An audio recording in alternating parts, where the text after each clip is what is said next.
നിങ്ങളുടെ എൻഡോമെട്രിയോസിസും സ്ട്രെസ് അഥവാ അമിതമായ മാനസിക സമ്മർദ്ദവും തമ്മിൽ എന്തെങ്കിലും ബന്ധമുണ്ടോ? നിങ്ങളുടെ അമിതമായ മാനസിക സമ്മർദ്ദം മെൻസസ് വേദനയെയും എൻഡോമെട്രിയോസിസ് ലക്ഷണങ്ങളെയും കൂടുതലാക്കാൻ സാധ്യതയുണ്ട്. മാനസിക സമ്മർദ്ദം നേരിട്ട് എൻഡോമെട്രിയോസിസിന് കാരണമാകുന്നില്ലെങ്കിലും രോഗാവസ്ഥ കൂടുതൽ സങ്കീർണമാക്കുന്നതിൽ ഇതിന് വലിയ പങ്കുണ്ട്. സ്ട്രെസ് അഥവാ മാനസിക സമ്മർദ്ദം പ്രധാനമായും 3 രീതിയിലാണ് എൻഡോമെട്രിയോസിസ് എന്ന രോഗാവസ്ഥയെ കൂടുതൽ സങ്കീർണമാക്കുന്നത്. 1. ശരീരത്തിലെ നീർക്കെട്ട് അഥവാ ഇൻഫ്ലമേഷൻ കൂടുതലാക്കുക. നാം അധികമായി മാനസിക സമ്മർദ്ദം അനുഭവിക്കുമ്പോൾ ശരീരത്തിൽ കോർട്ടിസോൾ ഹോർമോണുകൾ കൂടുതലായി ഉൽപ്പാദിപ്പിക്കുന്നു. ഇത് പെൽവിക് ഭാഗങ്ങളിൽ കഠിനമായ വേദനയ്ക്കും നീർക്കെട്ടിനും കാരണമാക്കുന്നു. 2. അസഹനീയമായ വേദന. അമിതമായ മാനസിക സമ്മർദ്ദം തലച്ചോറിൻ്റെ വേദനയോടുള്ള പ്രതികരണത്തെ ബാധിക്കുന്നു.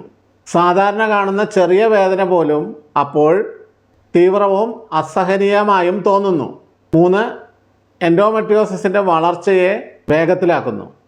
സ്ട്രെസ് ഹോർമോണുകൾ എൻഡോമെട്രിയോസിസ് കോശങ്ങളുടെയും കലകളുടെയും വളർച്ചയെ വേഗത്തിലാക്കുവാനും ലക്ഷണങ്ങളെ കൂടുതൽ ഗുരുതരമാക്കുവാനും സാധ്യതയുണ്ടെന്ന് പഠനങ്ങൾ കാണിക്കുന്നു.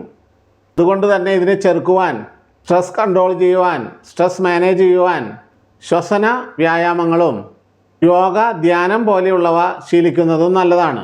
പതിവായി ചെയ്യുന്ന ചെറിയ ചെറിയ വ്യായാമങ്ങൾ ശരീരത്തിൻ്റെ നീർക്കെട്ട് കുറയ്ക്കാൻ നല്ലതാണ്. എൻഡോമെട്രിയോസിസ് ബാധിച്ച സ്ത്രീകളുടെ ഭർത്താക്കന്മാരിൽ നിന്നും അവരുടെ കുടുംബാംഗങ്ങളിൽ നിന്നുമുള്ള മാനസികമായ പിന്തുണ ഈ വേദനയും രോഗവും കുറയുവാൻ വളരെയധികം അത്യാവശ്യമാണ്.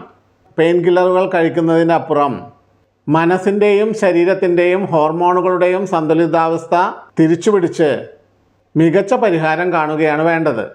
ശരിയായ ചികിത്സ ശരിയായ സമയത്ത്. ഇത്